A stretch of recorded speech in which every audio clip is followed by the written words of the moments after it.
So let's start doing with something about Pesach. And what you see in front of you is from Sefer Pri Tzaddik Chag Pesach, Oz Beis. And the Pri Tzaddik was written by, based on the Divrei Torah of Reb Tzaddik HaKohen of Lublin. Tzaddik of Lublin died in the year 1900. He was the Rebbe in Lublin for many years before he was Nifter. And he was one of the most brilliant thinkers in Jewish history, particularly in Hasidus. And his works are very profound. And to me, they were always very incredibly enlightening and eye-opening. So I want to share this one, which is a relatively short piece. And without any further ado, B'Gemara, Lechem Oni. So we say matzah is called Lechem Oni, and Lechem Oni can have two meanings. One of them is the bread of poverty, right? That this is what they ate in Egypt when they were poor, and the other one is brought down here. Lechem Oni she'oni malod varim harbe. Oni is the language of la'anos, to answer. So it's bread on which you answer many things. Hainu. So what does it mean? What does that mean in this context? The Seder, we know, has to be in a manner of question and answer. Haben Shoel Manishtana, the son asks Manishtana, but only father answers him. Moshe Amar, like it says, no Shalo, or it says, if you have a son, your son asks you a question. If you don't have a son, Ishno Shalo, you Shalo tell his wife asks you. Your wife asks you, not who Shalatzmo, you have to ask yourself, which is an amazing statement. Even you're making a Seder between you, yourself, and you, all right? Somebody else there. So you have to actually ask yourself a question and give yourself an answer. Because that's the halacha of derech shelo tshuva. It's built on its question and answer.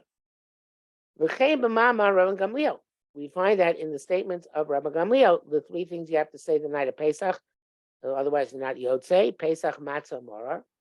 We say matzah sha'anu ochlim al shuma. We start that paragraph with a question. Why do we eat matzah? Why morar al shuma? Why do we eat morar? We don't say it stam. We don't say it straight. Matzah sha'anu ochlim al shem. Which you could do. We don't have to start with a question. We can start with a statement. We can say matzah we eat, al shelo speak, etc. Because the dough didn't rise. Ragderech shelo tshuva. But nevertheless, we don't do that way. We don't say it's time. We don't say it as a statement of fact. We say it as a question and answer. Why is that? So he says. And the night of Pesach, a person supposed to see in his soul renewal, something fresh. And the way you get to something fresh is by asking questions. One of the things which we do in school, which is not good, like many other things we do in school, is we teach the kids all the answers. In other words, when the kid comes to the Seder, boy or girl, so they already have sheets and sheets and sheets full of Divrei Torah and answers. And it's very hard to get the child to ask a question. And somebody once told me that when he night of the Seder, he does crazy things, like stands on a table and shouts and stuff like that. So his kids will actually ask him a question. Because otherwise, they don't ask; they only tell. Then that very often it's the parent who asks the questions of the child in order to prompt the child to get the child to say something. But it's supposed to be the other way around. In other words, every person either ask someone else, such as asking the parents or someone else at the Seder, or if that's not available, to ask oneself, what can I do? What new insight, what new understanding can I have tonight, which I didn't have before? And the only way you have that is by asking questions. questions are very, very important. The more important part of learning in not just in Judaism, in anything, is the curiosity. Right? If a person is curious, a person that asks questions, then they actually are interested in learning, and they're going to be able to think things through and come to new ideas on their own because they have questions they want to ask, whether they ask somebody else or they ask themselves. If somebody doesn't ask questions, that means that they have no real interest and they're only doing what they're doing because they have to do it, and they have no curiosity about it. So therefore, there's not going to be any new understanding, no new insight. Nothing is going to give you a sense of renewal.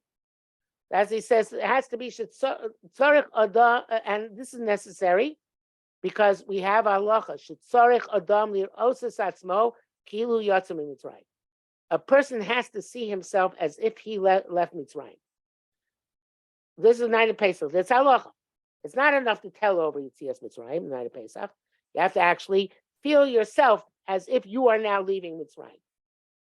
Among the Sephardim, they actually have a ritual like this where they get up and they put packs on their backs and they go around the room and they act out leaving Egypt. But obviously, Reb Tzaddik and most of us don't reenact Yetzias Mitzrayim in our living rooms or our dining rooms, but we're supposed to think to ourselves, tonight, I am leaving Mitzrayim. What does it mean for me to leave Mitzrayim?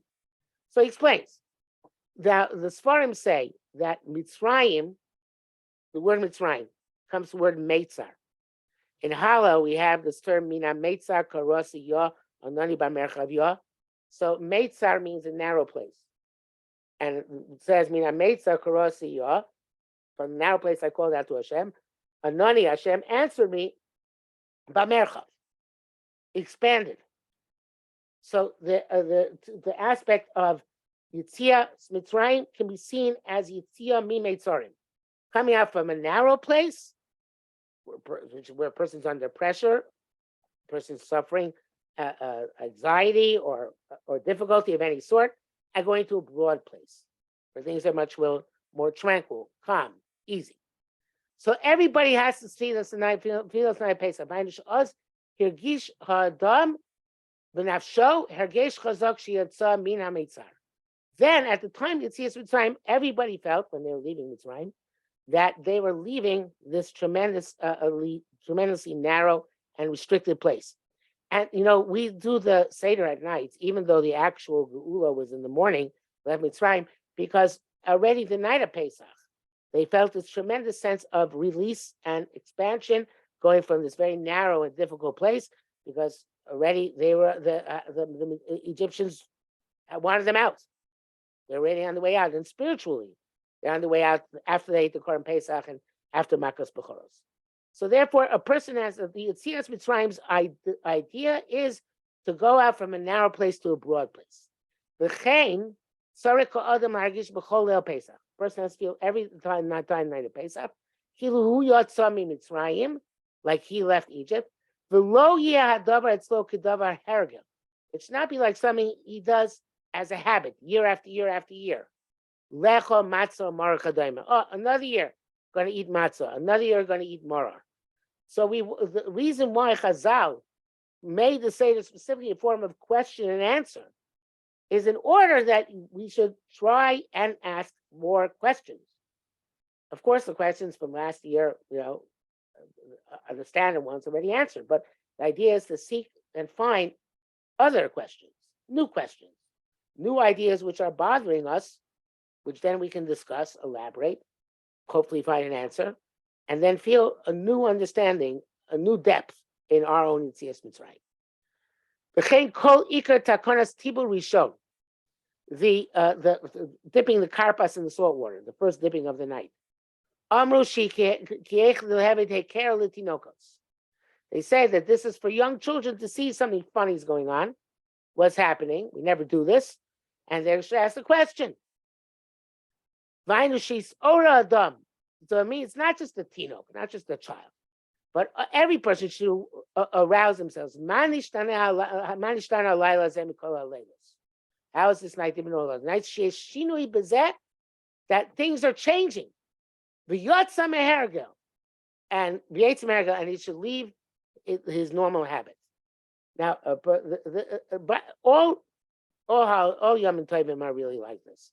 Every Yom Tov in Judaism is supposed to interrupt the calendar and cause you to experience something new and feel different. That's the nature of Yom Tovim, and also bad fast days as well on the other side. But we'll tell you Yom Tovim tonight. So a person has to do this in every Yom Tov, figure out how I can feel renewed, how I can feel different today.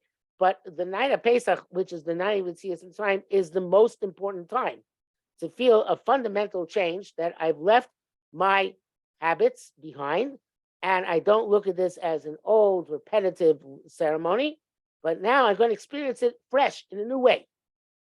And again, Chazal put in all sorts of hints at this in the Seder, such as karpas, but they're only hints. They're only hints. One has to actually develop them.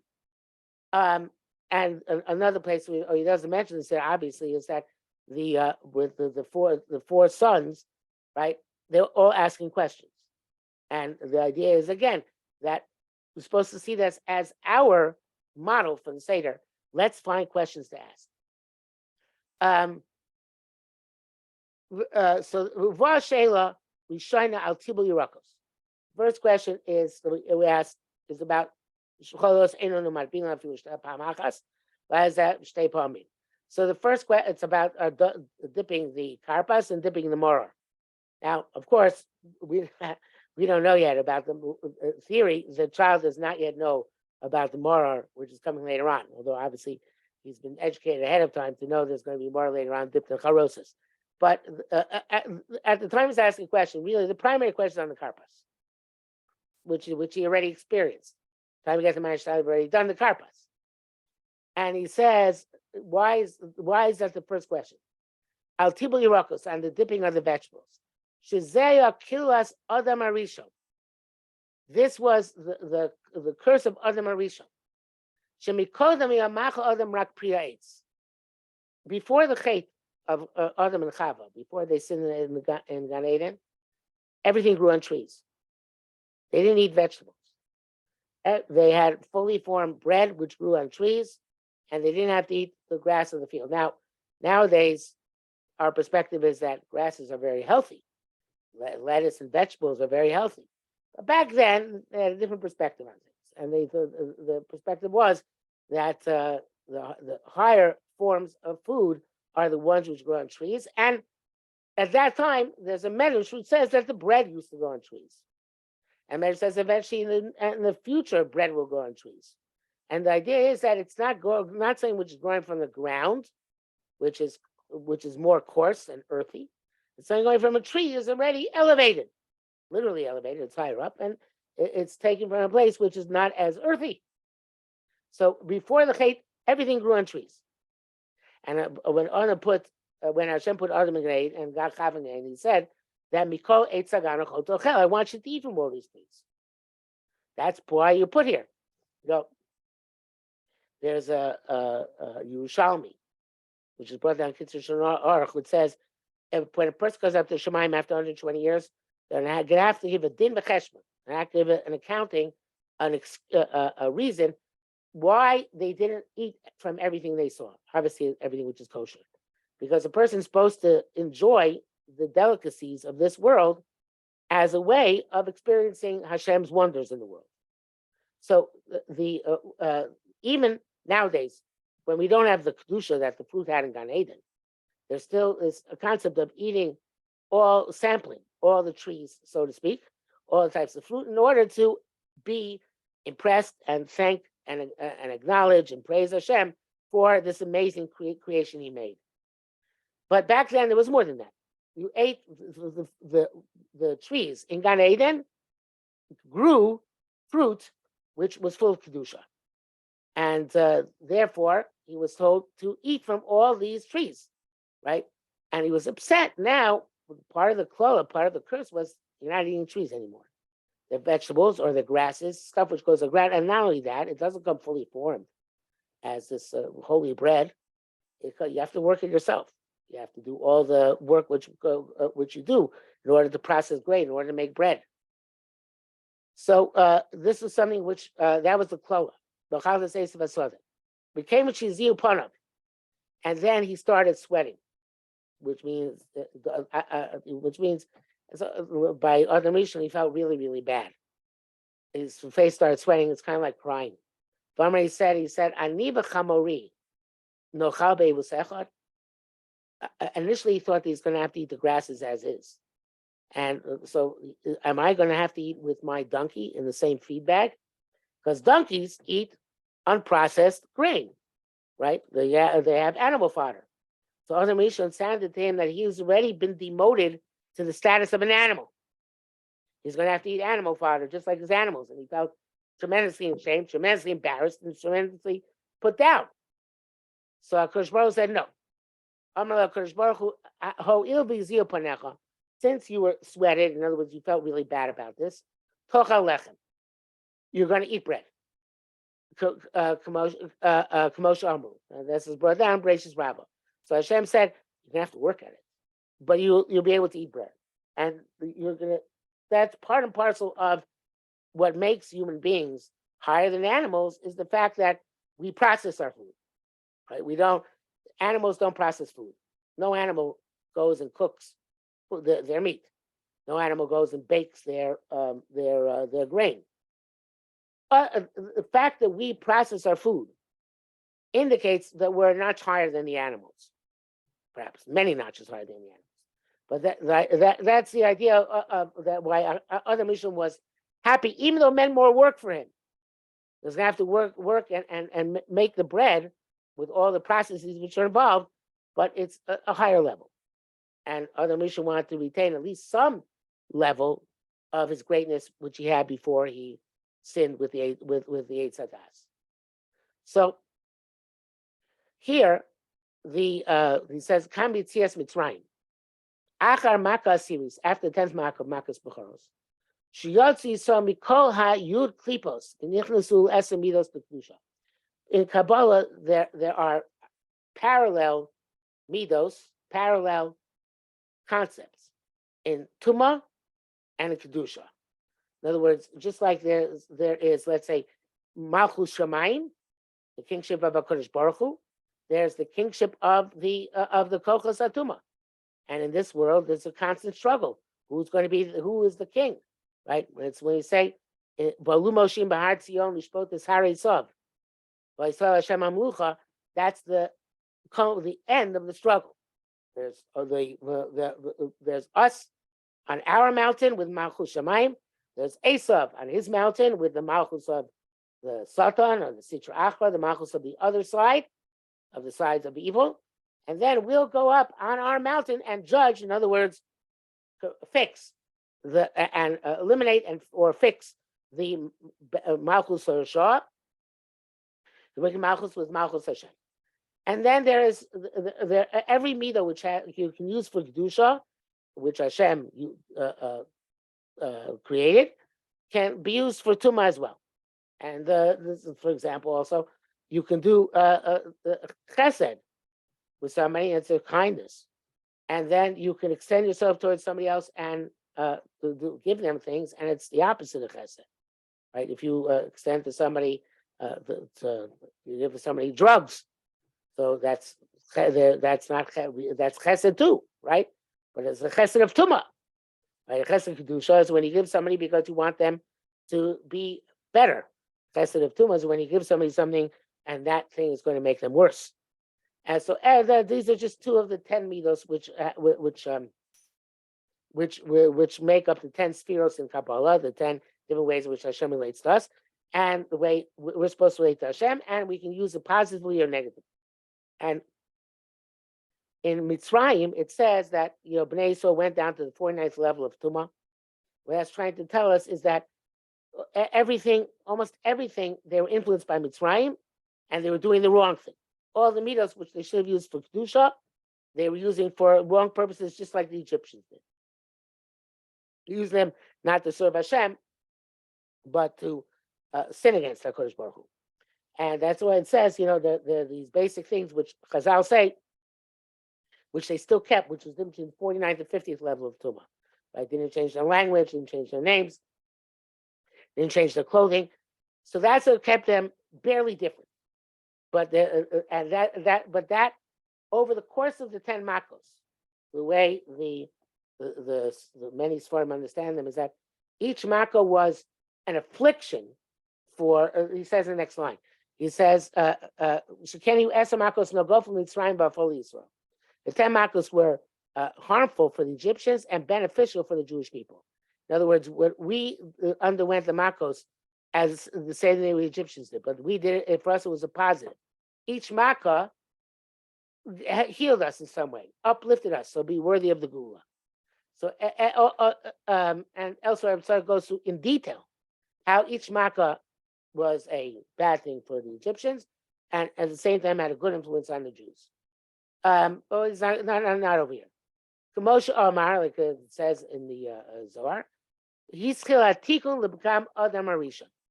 So this started the fixing the Chet of Adam Rishon. Now, of course, Adam Rishon did tshuva, and there are many people who came before Yetzias Mitzrayim who had who were very big tzaddikim who also didn't fall into the same mistake as Adam Rishon, and they tried to fix things as much as possible. But the way HaKadosh Baruch Hu created the world is that it's the mitzvahs which He gave Am Yisrael, beginning with Yetzias Mitzrayim and going on to Har Sinai throughout the 40 days of the desert. That's the real way in which we fix things in this world. The way of fixing this world is by doing mitzvahs which bring kedusha into the world. And the more kedusha we're in the world, the more we can use things l'shem shamayim and do things for the sake of HaKadosh Baruch Hu and not for our own personal benefit. And very often, for our personal benefit and things we do for Hashem, they're the same. But the idea is that we want to have a way in which we can relate to HaKadosh Baruch Hu and be able to get the kedusha from Him in order to fix the things which need fixing in this world. And the Makos did this in Mitzrayim.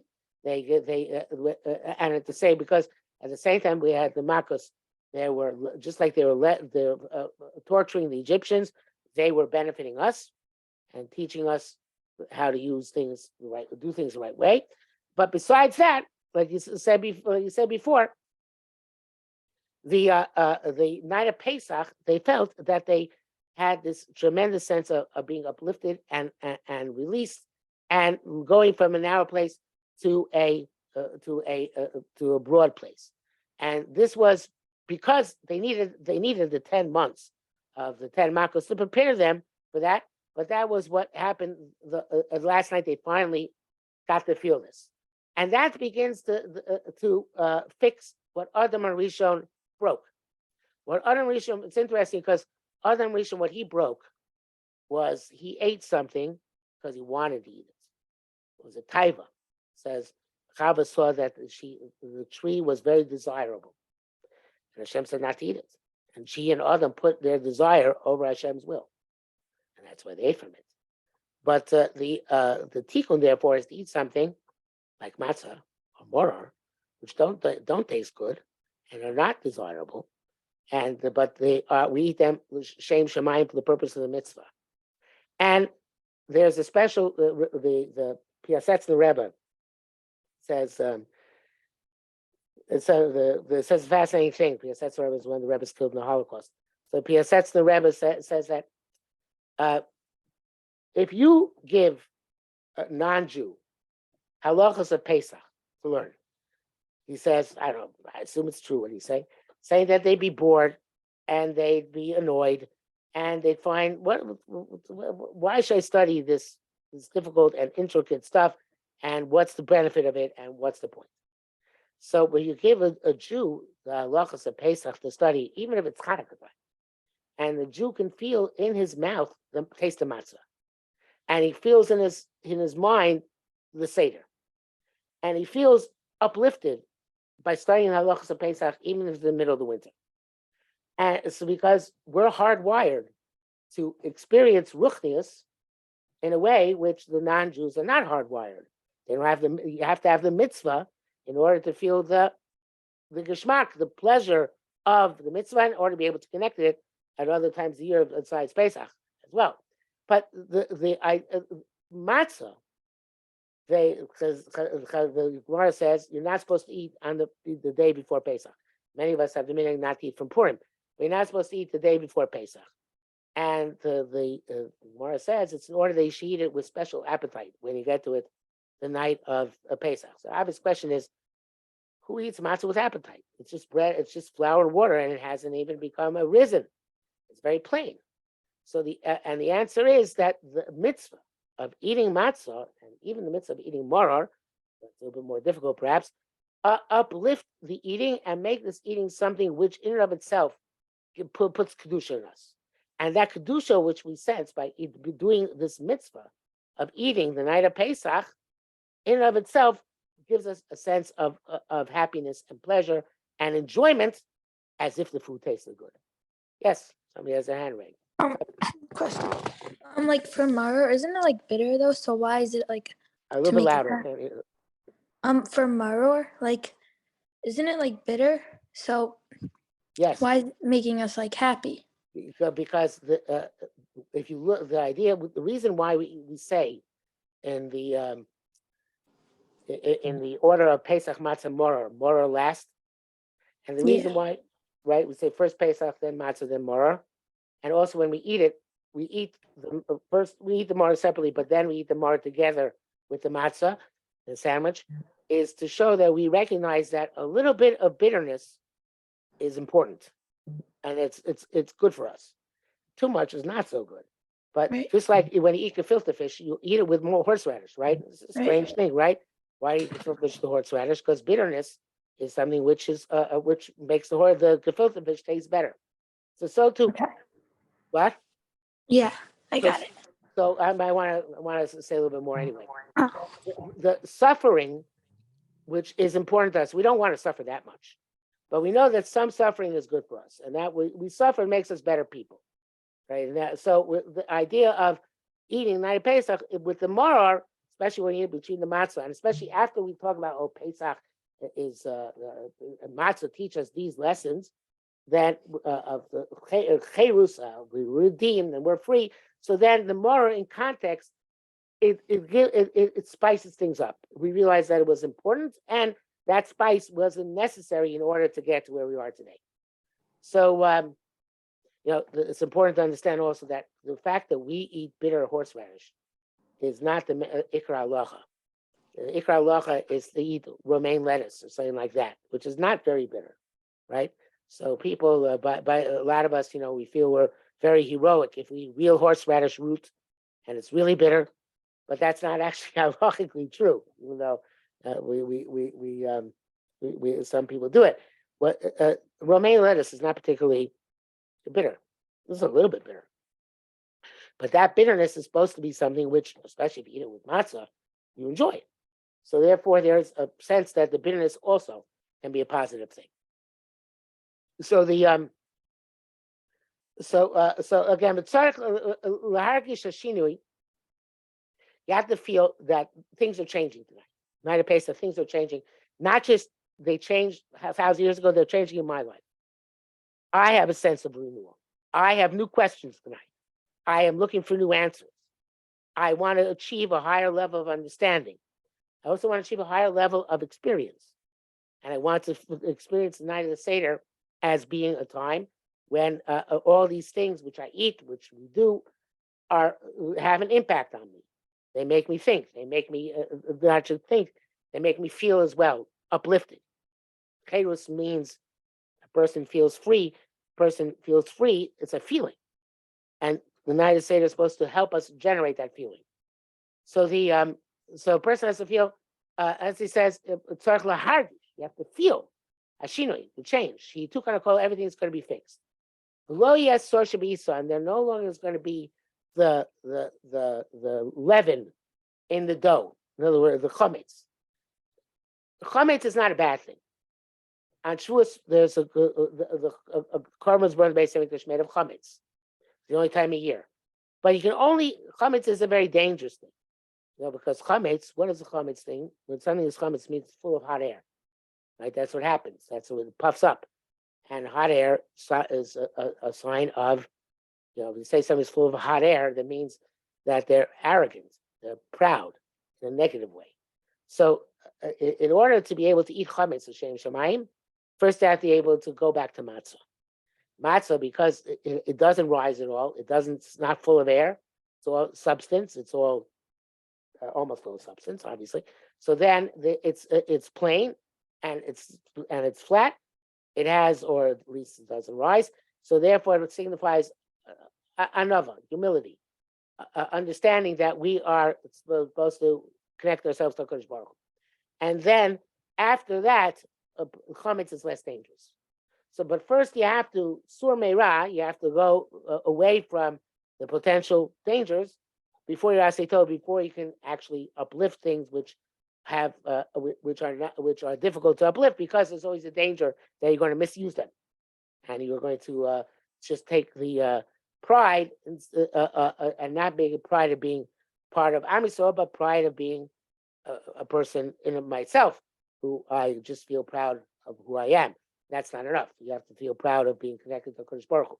So that's why we need first the night of Pesach to get rid of the social media. So you have to get rid of any sense of any bloatedness, of any sense of being significant, which might come from elsewhere, not from Torah and mitzvos, and that's symbolized by eating the matzah.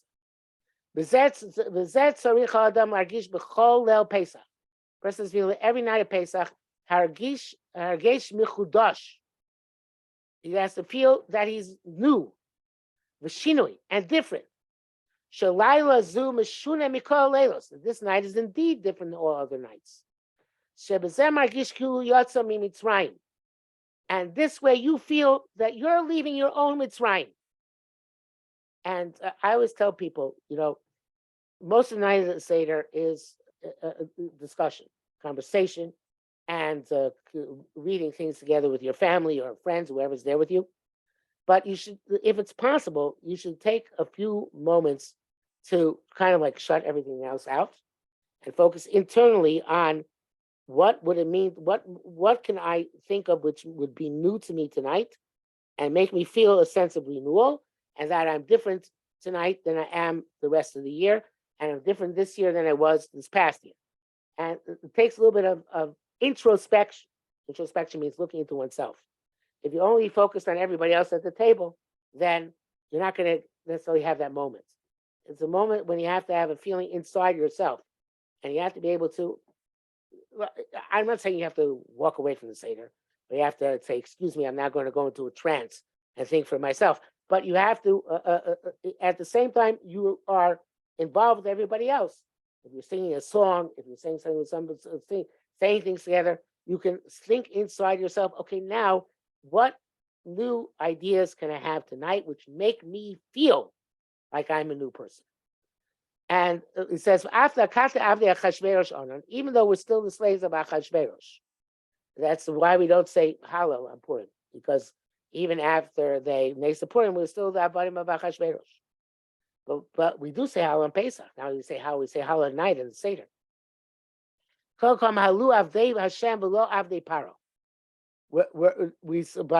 Pesach we do say Hallel, because we're not considered to be Avdei Paro anymore. Why? We're in Golus, right?